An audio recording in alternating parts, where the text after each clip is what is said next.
The neighborhood sold itself as perfection. Manicured lawns stretched evenly along curved streets, mailboxes. That was a lovely story, kids. One more, please. This is the house. Let's move.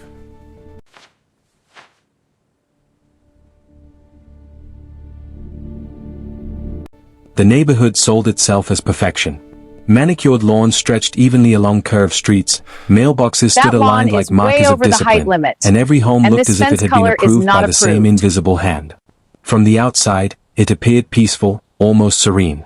But beneath the surface, the quiet was not natural. It was enforced. This was a community governed by rules rather than relationships. The homeowners association did not merely maintain order, it controlled behavior.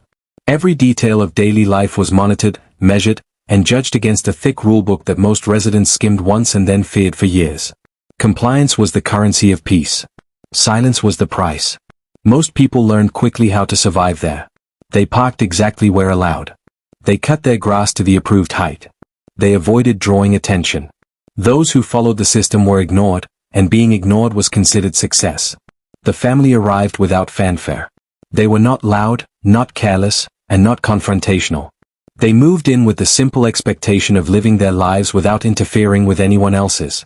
They paid their HOA fees on time, maintained their property, and kept to themselves. Their children played in the yard during daylight hours, their evenings were quiet, and their weekends were unremarkable. At first, they blended in. But in neighborhoods like this, blending in does not guarantee safety. Sometimes it does the opposite. The HOA president had ruled for years. Her authority did not come from warmth or respect but from consistency and fear. She was always watching, always enforcing, always present. She walked the streets with purpose, phone in hand, documenting violations that others didn't even know existed. She believed rules were meaningless unless enforced aggressively, and she took personal offense when anyone appeared indifferent to her power. She had a way of noticing certain people more than others. The family didn't realize when her attention shifted toward them. It never begins loudly. It starts with a letter placed carefully in a mailbox. A friendly reminder printed on official letterhead. A warning that felt unnecessary but harmless enough to ignore. The first notice was about trash bins being visible too long after pickup. The family adjusted immediately. The second notice referenced parking alignment in the driveway, even though the vehicle was fully within property lines. They complied again. The third notice mentioned vague concerns about activity levels, without specifics. Each letter alone seemed minor. Together, they formed a pattern. The family began to feel watched. Not protected, not guided, watched. Cameras from nearby houses seemed angled just slightly in their direction. HOA emails referenced ongoing concerns without naming them directly. The language was careful, passive, and threatening all at once. Still, the family chose restraint. They believed escalation would only worsen things. They told themselves that compliance would eventually cause the attention to move elsewhere. They reduced time outside. They kept curtains drawn more often. They adjusted their lives around the fear of triggering another notice. The HOA president interpreted this not as cooperation, but as weakness. Her scrutiny intensified. She logged observations at odd hours. She documented perfectly ordinary behavior as irregular. She framed assumptions as facts. Over time, enforcement stopped being about rules and became about control. Then came the day when nothing happened. No noise. No gathering. No violation. Inside the house, life unfolded normally. The family went about their routine, unaware that they had already been accused of something that existed only in someone else's narrative. Outside, the HOA president had reached a conclusion long before she reached for her phone. In her mind, the family represented disorder. Their existence challenged her authority, not because they broke rules, but because they didn't fear her enough. The decision to call the police was not impulsive. It was deliberate. She framed the call carefully, shaping ordinary behavior into something threatening. She used language that suggested urgency, risk, and concern for community safety. She spoke with confidence, as if authority itself could turn suspicion into truth. The dispatcher listened. The report was logged. The call was recorded.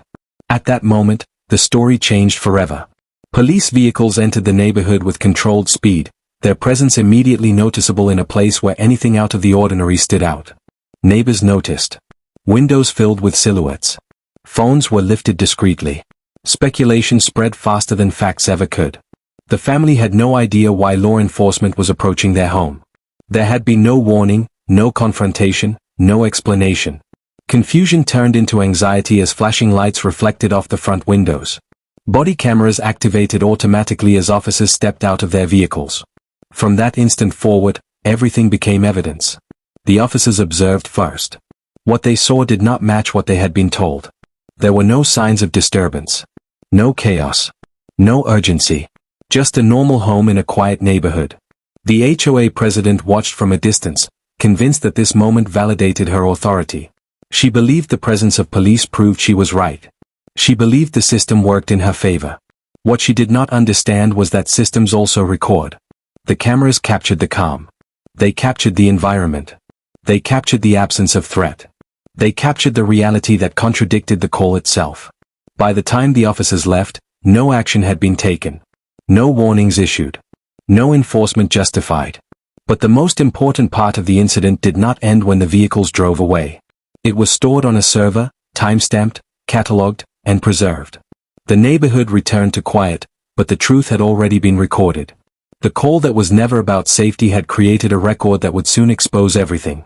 And the person who believed she controlled the narrative had just handed it over to a camera that never took sides. The police vehicles disappeared as quietly as they had arrived, leaving behind a neighborhood that pretended nothing had happened. Lawns remained trimmed. Doors closed. The HOA's carefully curated image of order resumed its outward calm. But for the family, the sense of normalcy was gone. Something fundamental had shifted, even if no one openly acknowledged it. The incident had not ended with the departure of law enforcement. It had merely moved into a deeper, quieter phase. The family struggled to process what had occurred because it defied logic. There had been no confrontation, no warning, and no violation serious enough to justify police involvement. The realization that someone in their own neighborhood had deliberately escalated a routine HOA grievance into a law enforcement matter created a lingering unease that settled into daily life. They began to understand that the issue was never about rules. It was about control. The HOA president had spent years cultivating an environment where fear replaced trust. Residents complied not because they believed in the rules, but because non-compliance invited consequences. Fines were issued inconsistently. Warnings appeared selectively. Some homes were scrutinized relentlessly while others seemed invisible. This imbalance was not accidental.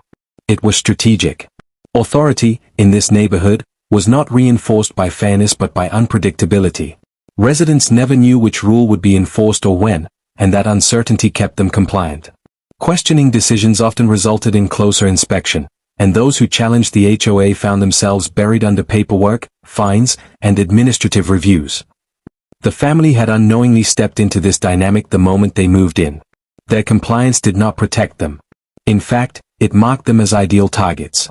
They were quiet enough not to fight back loudly, visible enough to monitor easily, and isolated enough to be portrayed however the HOA president wished. Underlying this power imbalance was something more personal.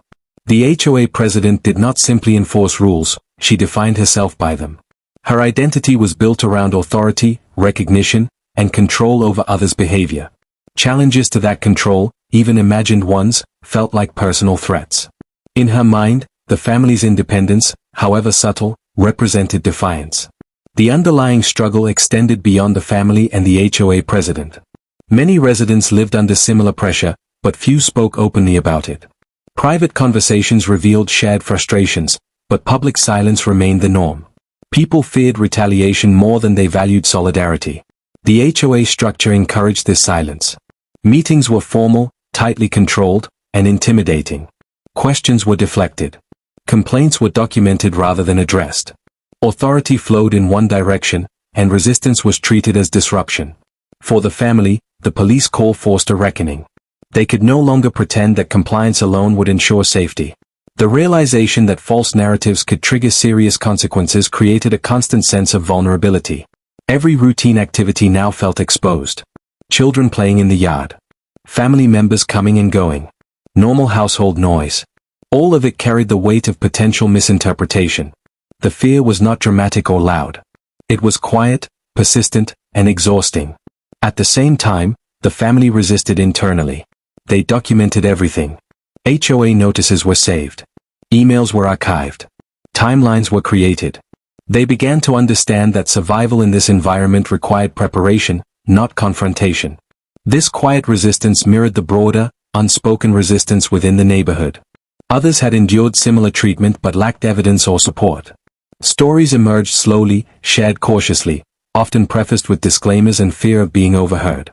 The HOA president's influence extended beyond enforcement. She shaped perceptions.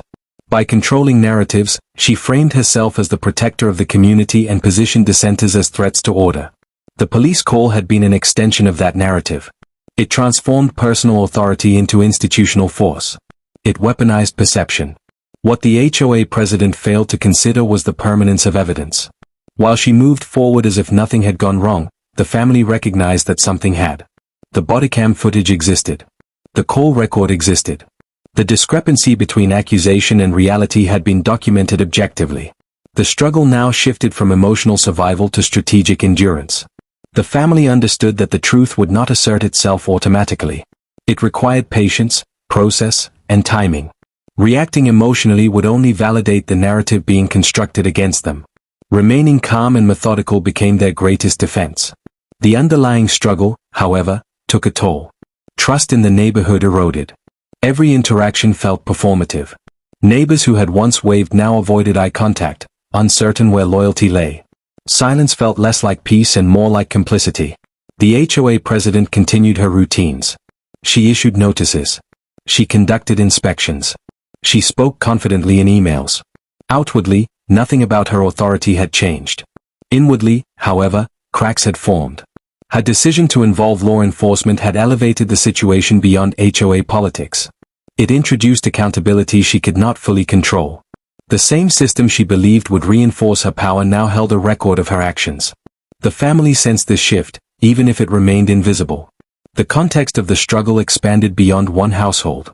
It became a reflection of how unchecked authority operates when shielded by bureaucracy and fear. It revealed how easily power can be abused when oversight is absent and compliance is mistaken for consent. In the days following the incident, the family observed carefully.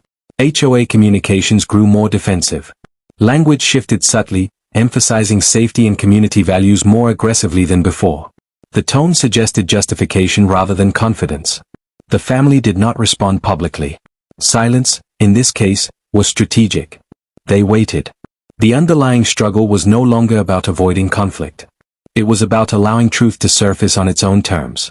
The family understood that exposure, not confrontation, would ultimately dismantle the false narrative. The neighborhood remained outwardly unchanged, but beneath the manicured surface, something was building. Awareness spread quietly. Doubt replaced blind trust. People began to question not just the incident, but the system that enabled it. The police call had been made. The cameras had recorded. The context was now set. The next phase would not be immediate, and it would not be loud, but it would be irreversible. In the aftermath of the incident, emotions did not arrive all at once. They surfaced slowly, in fragments, often triggered by ordinary moments that had once felt safe. The family discovered that fear did not always announce itself loudly.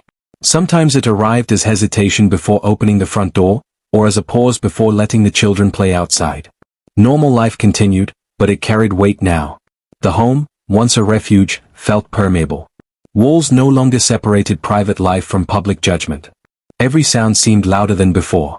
Every movement felt visible. The realization that a single phone call, rooted in exaggeration rather than truth, could summon law enforcement had altered their sense of security at a fundamental level. This emotional shift was not unique to the family, though they felt it most acutely. Others in the neighborhood experienced something similar, even if they did not speak of it openly. The police presence had unsettled everyone. It disrupted the illusion that the HOA existed solely to preserve harmony. For the first time, residents were forced to confront the reality that authority, when misused, could place anyone at risk.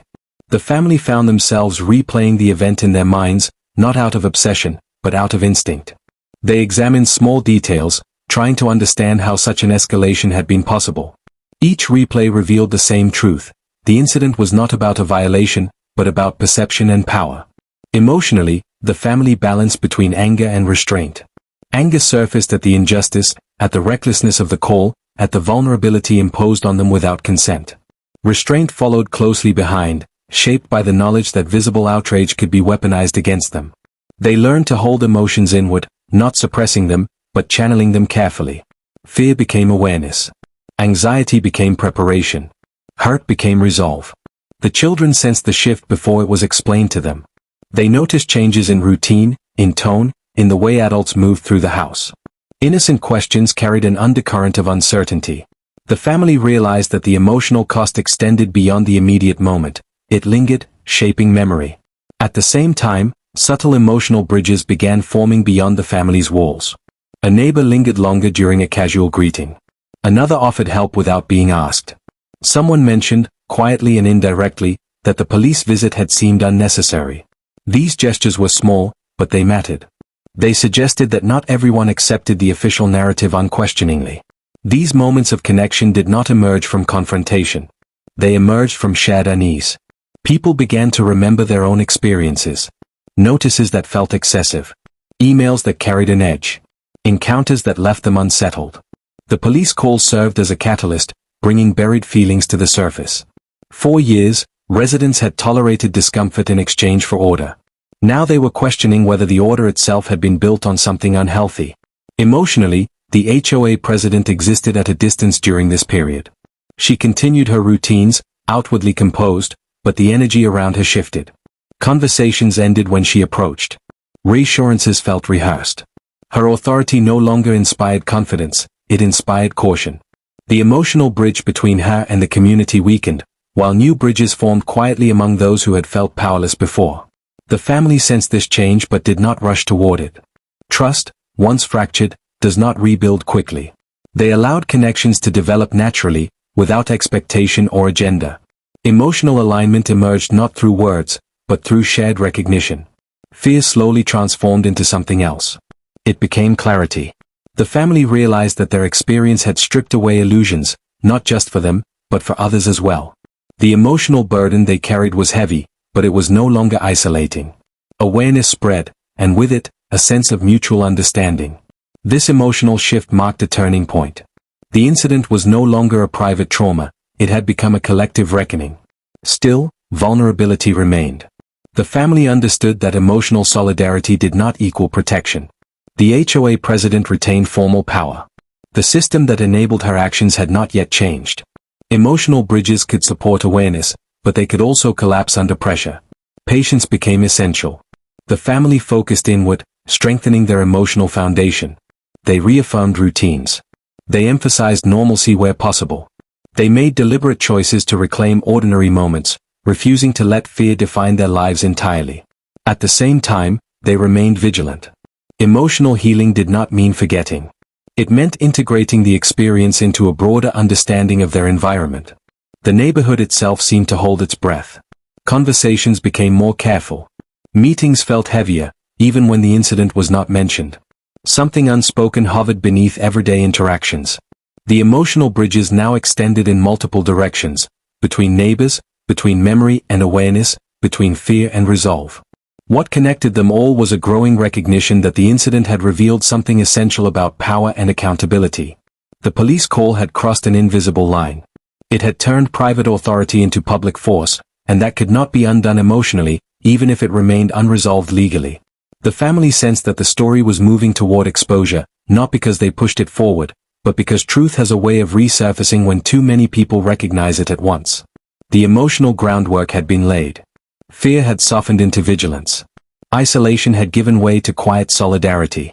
And beneath the neighborhood's controlled exterior, a shared understanding had begun to form, one that would soon demand resolution. The bridges were built. What remained was crossing them. As awareness spread quietly through the neighborhood, tension followed. It did not explode all at once. It accumulated, settling into everyday moments and reshaping how people interacted with authority. The incident that had once seemed isolated now lingered in collective memory, and that memory refused to stay buried. The HOA president sensed the change before it was ever acknowledged publicly. Authority, when unquestioned, feels effortless. When doubt enters, it becomes heavy. Her presence no longer carried the same certainty. People listened, but they no longer absorbed. Compliance became slower, more deliberate, less automatic. The system she had built relied on silence. What unsettled her most was not open rebellion, but hesitation. The family remained outwardly calm. They continued their routines, attended required meetings, and responded to notices with measured professionalism. Nothing about their behavior suggested confrontation. Yet beneath that composure was a growing readiness. The emotional groundwork laid in the weeks prior now supported something stronger: resolve. The rising tension revealed itself most clearly during HOA communications. Emails became longer, more defensive, filled with reminders about community safety and shared responsibility. Language that once felt routine now felt performative, as though authority itself needed justification. Residents noticed. The HOA board meetings, once sparsely attended, began to draw more people. Chairs filled. Observers lingered. Notes were taken. The atmosphere shifted from passive acceptance to quiet evaluation. No one challenged openly yet, but the energy had changed. The presence of witnesses altered everything. The family recognized that the moment for silence was passing. The police call had created a record. The bodycam footage existed. The discrepancy between accusation and reality was not a matter of opinion, it was documented fact. What remained was deciding when and how that fact would enter the public space.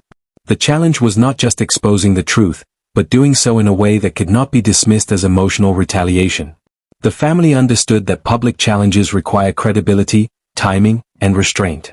Any misstep could reinforce the narrative that had already been used against them.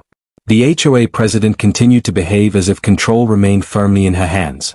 She issued notices, referenced bylaws, and spoke with authority during meetings. But her actions betrayed unease. Enforcement became inconsistent. Decisions were explained more than before.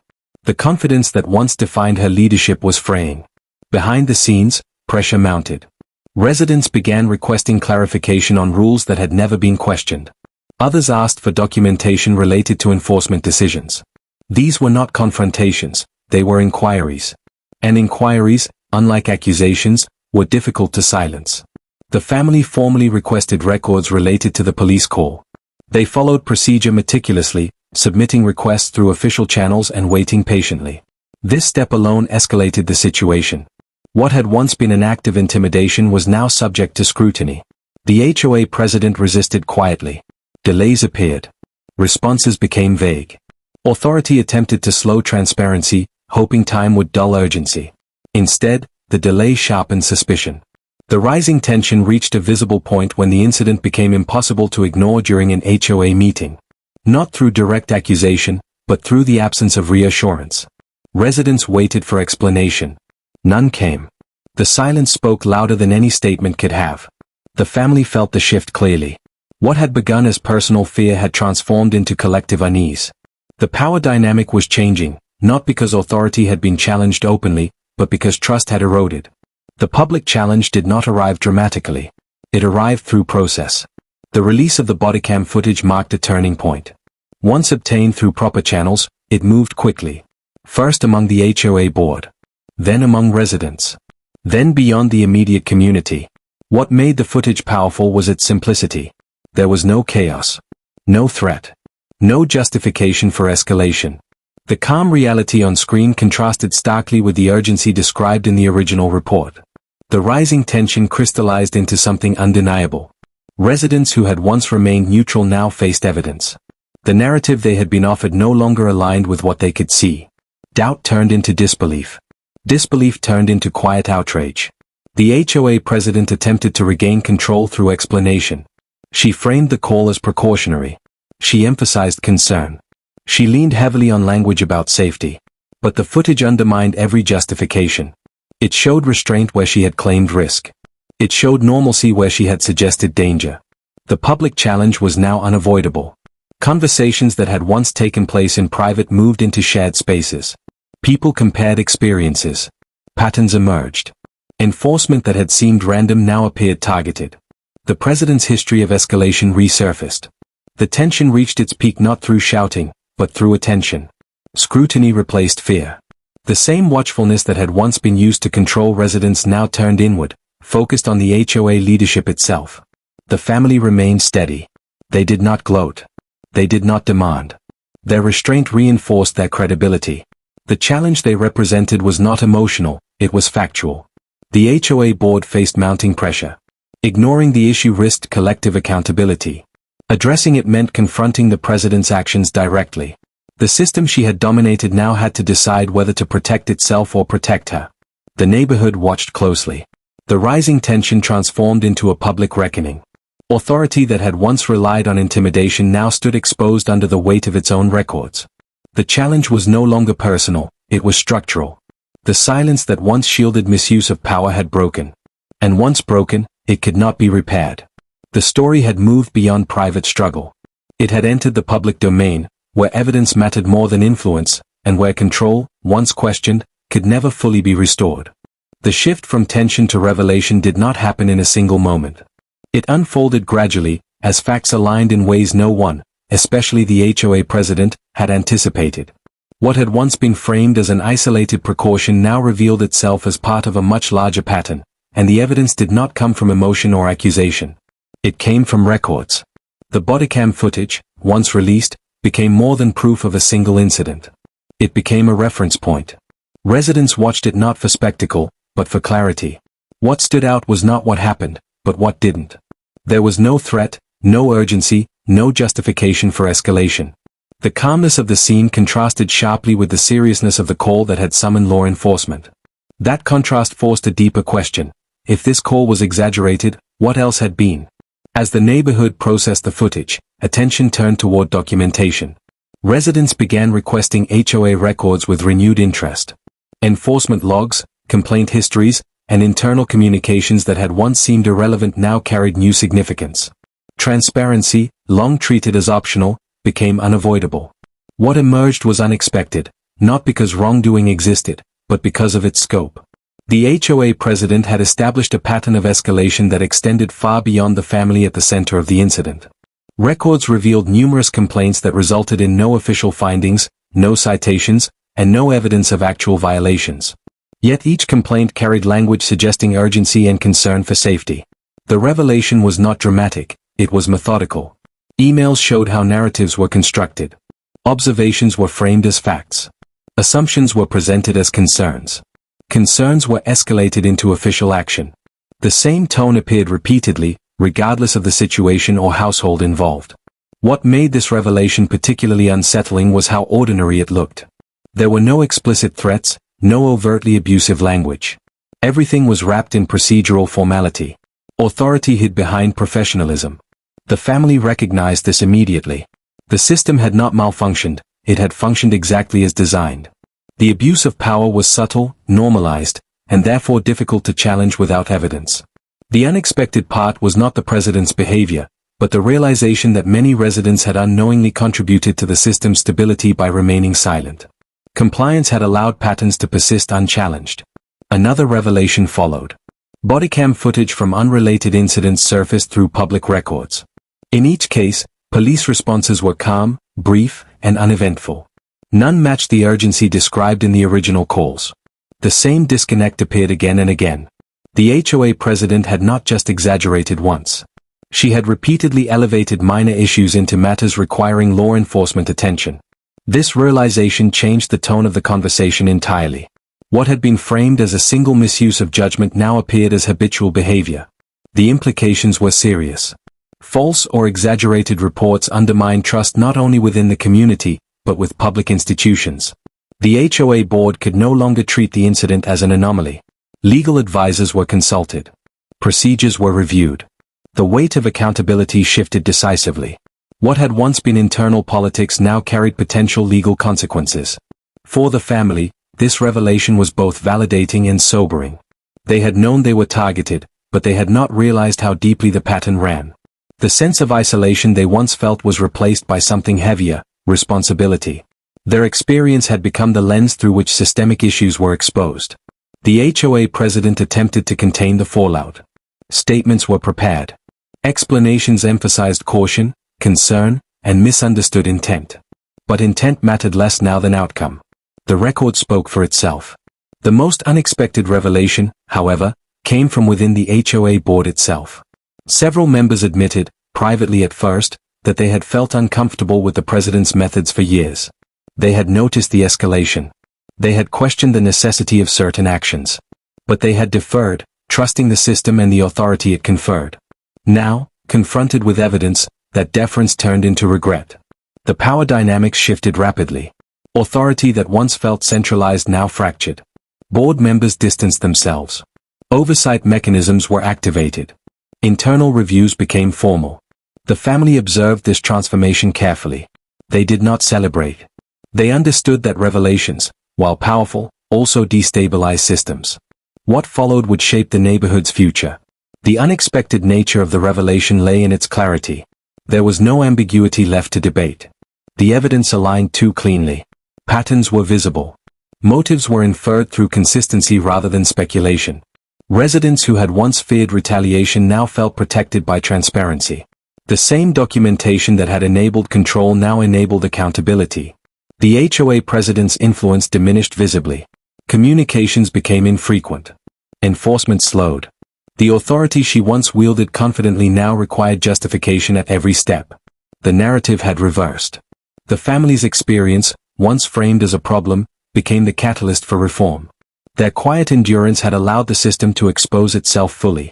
Had they reacted emotionally or prematurely, the evidence might have remained fragmented and dismissible. Instead, patience had allowed truth to accumulate. The revelation reshaped relationships throughout the neighborhood. Trust shifted away from individuals and toward processes. Transparency replaced intimidation. People began to understand that systems are only as ethical as the oversight they permit. The unexpected revelation was not just about misuse of power. It was about how easily authority can drift into abuse when left unchecked, and how quietly that abuse can persist under the guise of order. As the truth settled in, one thing became clear: the incident could no longer be undone, and the system could not return to what it had been before. The final phase was approaching. And this time, accountability would not be optional. The final phase did not arrive with spectacle or celebration. It arrived with decisions made in quiet rooms, signatures placed on official documents, and authority redistributed through process rather than personality. The resolution unfolded slowly, deliberately, and with a weight that reflected the seriousness of what had been exposed. The HOA board acted first. Formal findings were issued after weeks of review. The misuse of authority was acknowledged in language that was careful but unmistakable. The police call, once framed as precaution, was recognized as unjustified escalation. Procedures had been bypassed. Oversight had failed. The system had allowed personal judgment to masquerade as community protection.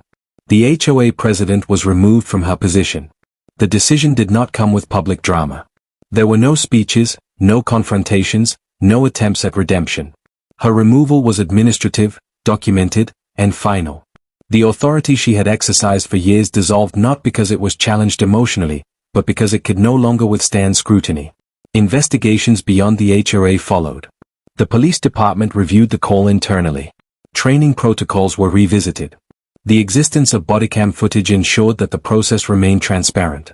While consequences remained measured, the message was clear: false or exaggerated reports undermine public trust and carry serious implications. For the family, the resolution brought relief that was quieter than expected. There was no sense of victory, only release. The constant vigilance that had defined their daily life began to ease. The home reclaimed its role as refuge rather than stage. The neighborhood felt different almost immediately. Meetings became more open.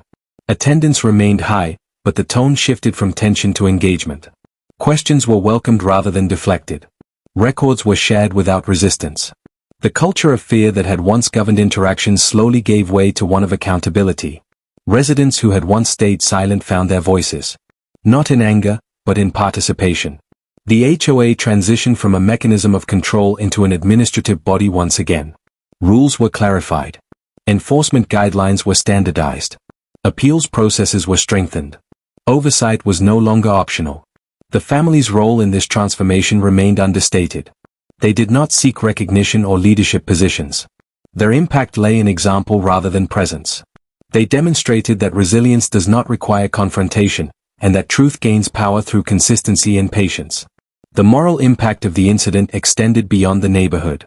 The bodycam footage continued to circulate as a case study, not of conflict, but of accountability. It illustrated how ordinary people can be affected by misuse of authority, and how systems, when transparent, can correct themselves. The lesson was uncomfortable but necessary. Order enforced without empathy becomes coercion. Rules applied without fairness become weapons. Authority exercised without oversight inevitably drifts toward abuse. The HOA president faded from community life. Her absence was noted not for who she was, but for what she represented. A cautionary example of how power, when tied too closely to identity, can blind judgment. For the family, healing was gradual. Trust did not return overnight. The memory of flashing lights and false accusations lingered, but it no longer defined their reality. The fear that once shaped their decisions softened into awareness, then into confidence. They resumed routines without second-guessing. Children played freely again. The simple acts of living regained their innocence. The neighborhood itself carried forward a collective memory. Not one of shame, but of learning. Residents understood that silence enables harm, and that vigilance must be shared rather than delegated. The moral impact crystallized into a single understanding: accountability protects everyone, including those in authority. No system is immune to misuse. No community is too orderly to require oversight. And no voice is too small to matter when evidence speaks. The story ended not with punishment, but with balance restored. Fear had been replaced by process. Intimidation had been replaced by transparency. And power, once concentrated, had been returned to its proper place, subject to scrutiny, guided by fairness, and grounded in responsibility. The bodycam that once captured a quiet afternoon had become the most impartial witness of all. It did not take sides. It did not raise its voice. It simply recorded. And in doing so, it changed everything.